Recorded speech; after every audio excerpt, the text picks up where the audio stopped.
Este es el curso de circuito de ventas de Libertia, que dentro del programa de estudio vemos que este es el tercero de los cursos. Bien, este curso se divide en 4 partes, en las cuales en la primera de ellas vamos a estar estudiando las generalidades del circuito. Luego en la segunda parte vamos a ver cómo son los procesos de ventas mediante los documentos de pedido-factura, que es el procedimiento convencional de venta en Libertia. En la tercera parte vemos el proceso de ventas mediante el TPV, que es un módulo especialmente pensado para negocios con atención al cliente. Y finalmente en la cuarta parte estudiaremos la configuración avanzada de ventas, en la cual incluimos los conceptos de combos, promociones y descuentos. En este curso, en el que va a ser la primera de las partes, vamos a estar viendo en qué consiste el circuito de venta.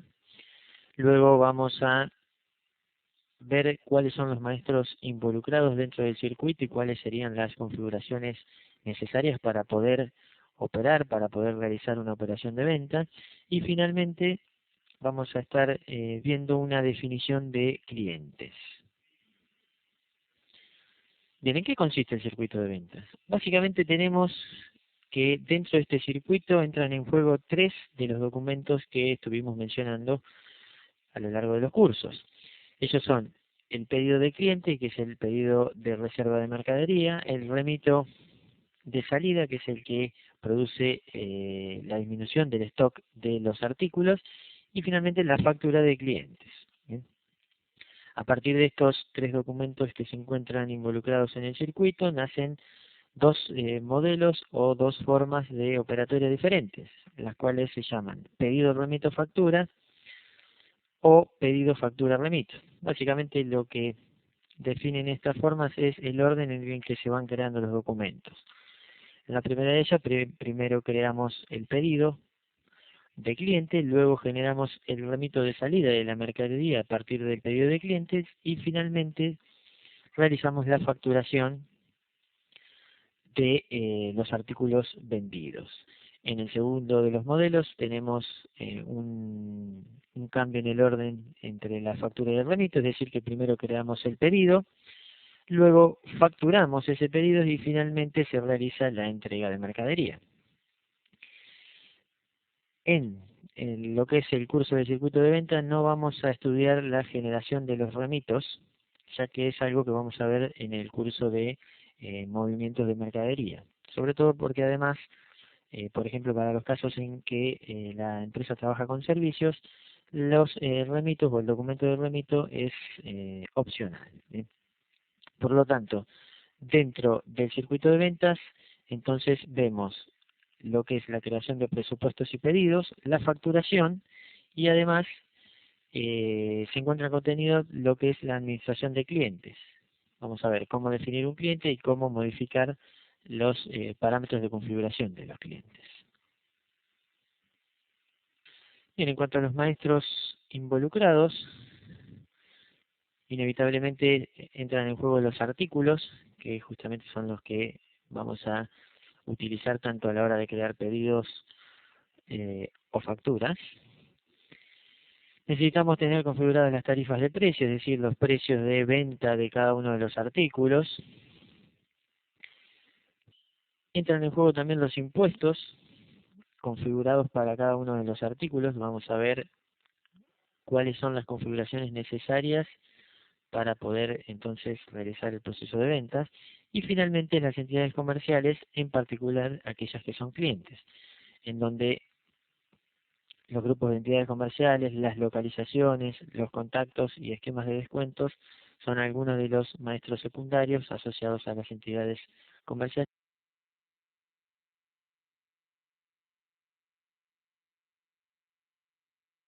de clientes que suelen influir en lo que es el proceso de venta. Lo que vamos a ver ahora es estos maestros involucrados en el circuito, los vamos a ver directamente desde las ventanas de Libertia, para lo cual yo me voy a conectar con el perfil de administración. Me conecté con el usuario admin Libertia. Y vamos a ver el primero de ellos, que son los artículos. Abro la ventana. Bien, de los artículos nos va a interesar la clave de búsqueda, que es el código, el nombre y el UPCEAN, que es el código de barra, en donde estos tres parámetros básicamente lo que nos van a permitir a la hora de realizar el proceso de venta es realizar una búsqueda de los artículos. Vamos a poder buscar por código, por nombre o por el código de barras. Bien, luego tenemos la subfamilia, que permite la categorización de los artículos. Cuando veamos la configuración avanzada, vamos a ver que podemos, por ejemplo, crear promociones dependiendo de la subfamilia de los artículos. La categoría del impuesto, aquí el artículo ya tiene definida la categoría del impuesto, es decir, la tasa de impuesto que se le va a aplicar. Si yo hago zoom a la ventana de categoría de impuestos, en este caso el artículo tenía el IVA reducido, que si me fijo en la pestaña de impuestos, la tasa es de el 10,5. En Liberty ya están definidos las categorías de exento, IVA general, que es IVA 21, e IVA reducido, que es 10,5. En el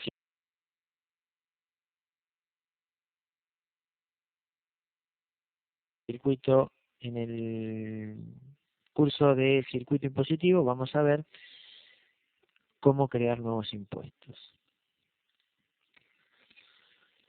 Tenemos entonces el tipo de producto, que es algo que habíamos mencionado en el primero de los cursos, que permite configurar si el artículo es un artículo propiamente dicho o un servicio, en donde si es un servicio no se tendrá en cuenta el stock, no se manipulará el stock del mismo. Y tipo de gasto es un tipo interno para artículos especiales del sistema. Tenemos que tener en cuenta esto también.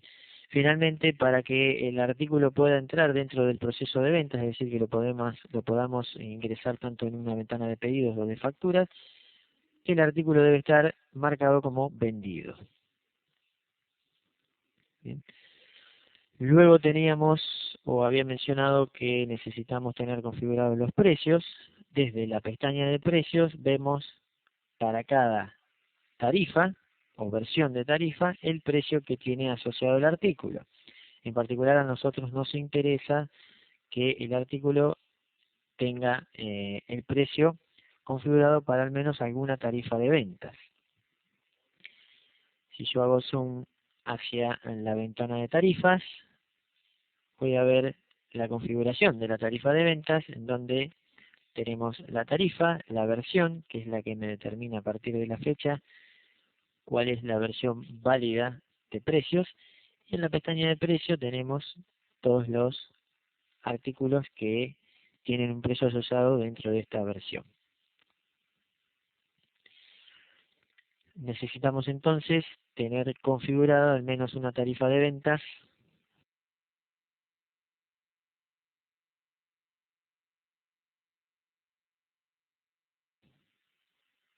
que esté marcada como tarifa de ventas, y los artículos deben tener el precio asociado a esa tarifa, a esa versión de tarifa. Si no, tampoco lo vamos a poder utilizar dentro de un proceso de ventas. Lo que es la configuración de tarifa lo estuvimos viendo en el circuito, en el curso de circuito de compras. Es similar para lo que es una creación de una tarifa de compras, con la diferencia de que la tarifa tiene que estar marcada como tarifa de ventas. En cuanto a las entidades comerciales, voy a abrir la ventana de entidades comerciales. Había mencionado que nos van a interesar aquellas que sean clientes. En este caso estamos viendo justamente una entidad comercial que es un cliente. Nos van a interesar algunos de los datos de la pestaña principal. En particular, en la pestaña cliente va a estar toda la información relacionada con la condición de cliente de esta entidad comercial.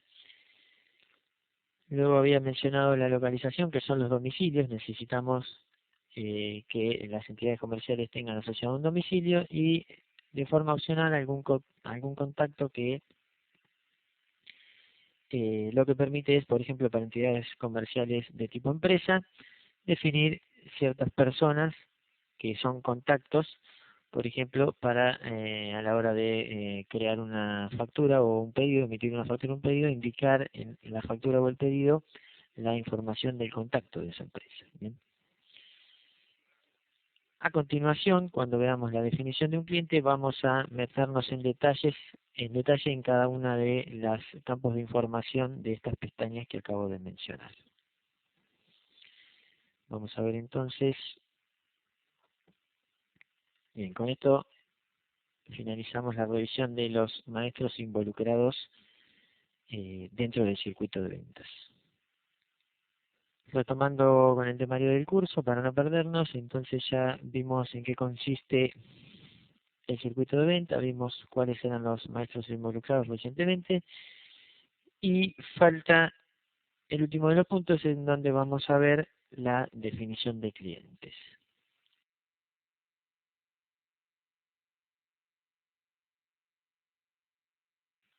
¿Cómo definir un cliente? Lo primero que tenemos que hacer es iniciar Libertia con el perfil de ventas y dirigirnos a la ventana de entidades comerciales. Voy a iniciar entonces Libertia, usuario admin Libertia, ventana, perfil ventas, y me dirijo a la ventana de entidades comerciales, que es la que estuvimos viendo que permite la administración de clientes.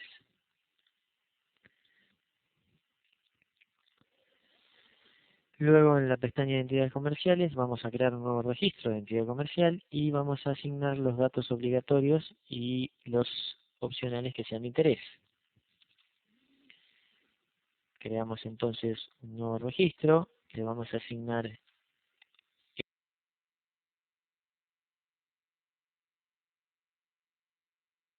el código, la razón social o el nombre. Yo en este caso voy a definir una empresa.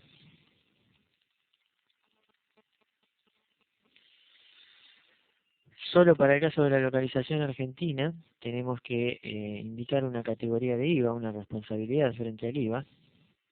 Vamos a indicar en este caso que es un responsable cripto, y también para lo que es la localización argentina, en el caso de ser responsable cripto debemos indicar un quit. El sistema realiza validación de quit, por lo tanto si aquí ponemos un número inválido, yo lo voy a poner para que lo veamos, dice que el número de quit ingresado no es válido. ¿Bien? Por lo tanto debemos ingresar un número válido. Luego podemos asociar este cliente, esta entidad comercial a uno de los grupos que tengamos definidos. Yo voy a indicar, por ejemplo, que es un cliente VIP. Y quitamos la marca de cliente potencial, ya que en realidad vamos a convertir esta entidad comercial en un cliente ya definido. Guardamos los cambios y con eso tenemos el primero de los pasos, que es definir la entidad comercial. Continuando entonces, ahora en la pestaña cliente debemos activar la marca de cliente y asignar los datos propios del cliente. Me voy entonces a la pestaña de cliente, activo marca de clientes y se muestran todos los campos de información del cliente. Dando por el estado de crédito, lo que nos permite indicar aquí es si el cliente no va a tener crédito, en donde indicamos sin crédito, o el crédito va a estar activado, en donde tenemos que indicar que el estado de crédito es normal. Luego tenemos el monto de bloqueo, el cual determina a partir de cuándo se comienzan a comprobar los días de morosidad del cliente. ¿Qué significa esto? Que si el cliente tiene un saldo de deuda mayor a este monto durante 15 días, Entonces se bloquea automáticamente el crédito hasta que efectúe el pago correspondiente. Supongamos que nosotros indicamos que el monto mínimo de bloqueo es 2.000. Sucede que si el saldo de deuda es mayor a estos 2.000 pesos durante 15 días, a partir del último vencimiento de la factura, automáticamente el sistema va a bloquear el crédito al cliente, es decir, automáticamente va a pasar el estado de crédito a bloqueado. Bien. Además del estado de crédito original, tenemos un estado de crédito secundario, ¿bien? El cual se actualiza automáticamente según los días de morosidad del cliente. Si teníamos, por ejemplo, a partir de los 15 días de ser moroso, siempre y cuando ¿no? el saldo supere el monto mínimo de bloqueo, lo primero que se hacía era se bloqueaba el crédito. Pero además, en el estado secundario se indica, por ejemplo, primera nota en caso de que el cliente, o del caso de que hayan pasado 15 días. En caso de que hayan pasado 25 días, eh, el sistema cambia el estado a llamar. De esta forma, lo que nos va a permitir entonces este estado secundario es mostrarnos la información de estado crediticio actual del cliente y saber qué acciones tomar al respecto. Luego, si pasan 40 días, el sistema indica segunda nota. Si pasa 55 días, el sistema indica a cobrador. Y si pasa 70 días, el sistema indica a inhabilitar.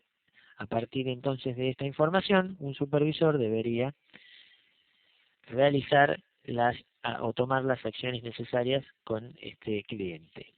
Bien. Esto es todo, se administra de forma automática por el módulo de administración de crédito de la entidad comercial.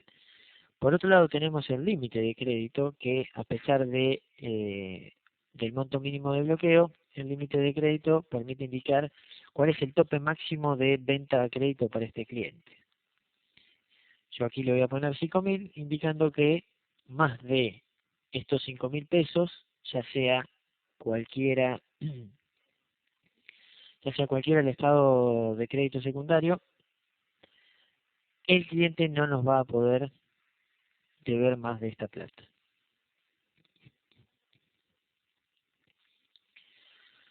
Vemos aquí que tenemos el saldo global. Justamente este campo lo que nos muestra es el saldo actual del cliente, es decir, cuánto nos está debiendo a partir de la factura que le hayamos imputado y los pagos que el cliente haya realizado.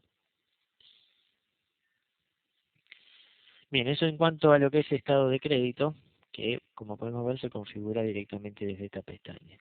Luego tenemos la tarifa, podríamos indicar cuál es la tarifa por defecto para este cliente, ya que podemos o sabemos crear nuevas tarifas. Por ejemplo, podríamos crear una tarifa específica para un cliente a la cual le queremos tratar con otros precios, y el lugar en donde se configura esa asociación entre cliente y tarifa es aquí. Podríamos asignar un esquema de descuento comercial para el cliente, 10%, 5%. Los esquemas de descuento también se pueden definir, podemos definir tantos esquemas de descuento como queramos, con los porcentajes que queramos. La forma de pago indica cuál va a ser la forma de pago por defecto a la hora de realizar una facturación. Justamente esto es una sugerencia al sistema que nosotros vamos a indicar a crédito. Fíjense que tenemos efectivo, tarjeta de crédito, cheque, talón, transferencia bancaria. Pero luego a la hora de, por ejemplo, facturar, realizar una factura o más precisamente en el momento de realizar el cobro, podríamos, por ejemplo, cambiar esa forma de pago. El cliente viene y nos paga en efectivo, en realidad se hace el recibo o el cobro por el efectivo. Se ignora esta forma de pago. Pero por defecto, cada vez que creamos una factura, la factura se va a tomar, en este caso, como que es a crédito.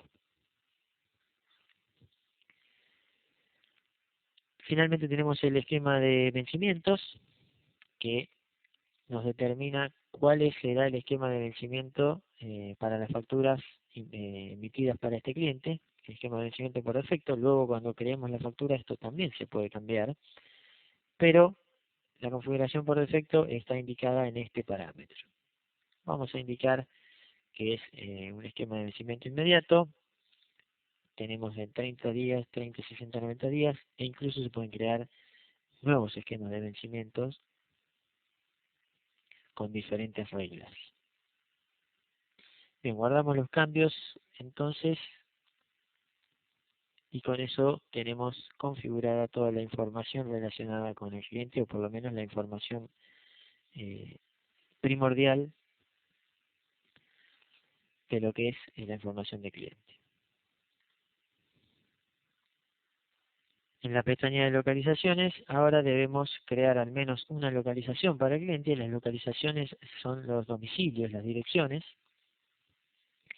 Y es importante crear una, ya que si nos olvidamos de asociar un domicilio, la entidad comercial no será visible desde las ventanas de documentos, en los pedidos, en los remitos, en las facturas, en los cobros.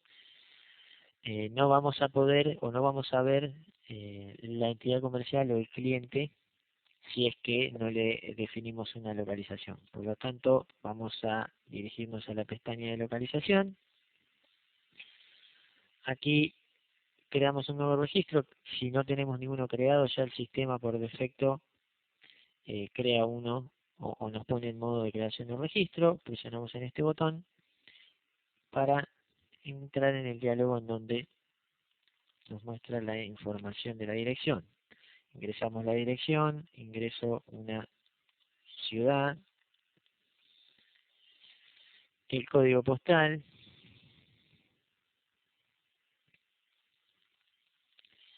la provincia y el país. Bien. Damos OK y guardamos el registro de localización. Aquí abajo tenemos una serie de cuadros de verificación que permiten indicar si este domicilio, esta dirección es dirección de envío, dirección de facturación, dirección de cobro y pago.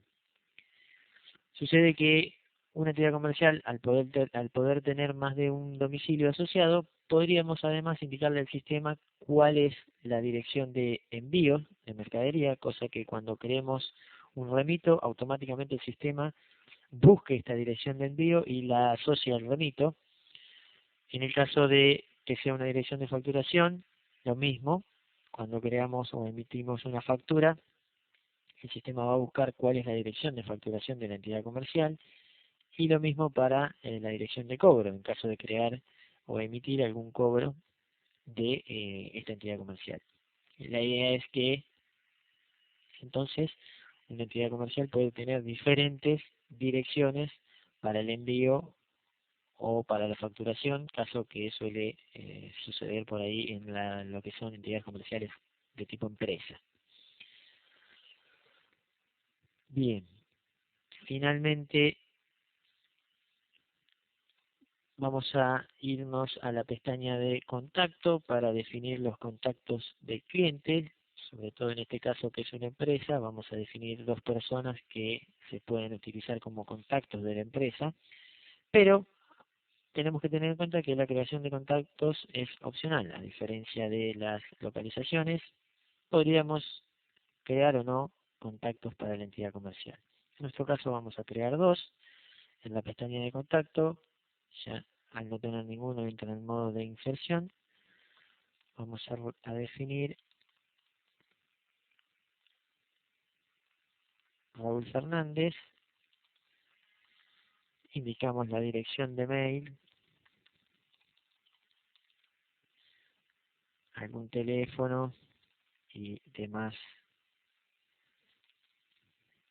datos, por ejemplo el celular, la mayor cantidad de información que tengamos acerca de este contacto.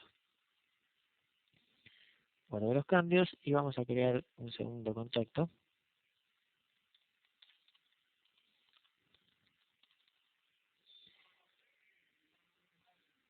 Indicando nuevamente la dirección de mail, teléfono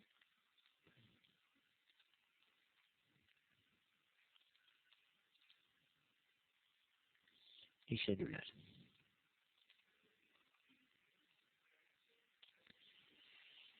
Guardamos los cambios, me movemos a gris, ya vemos que tenemos los dos contactos definidos y con eso terminamos la definición del cliente. Este cliente ya está listo para ser utilizado dentro de un proceso de ventas.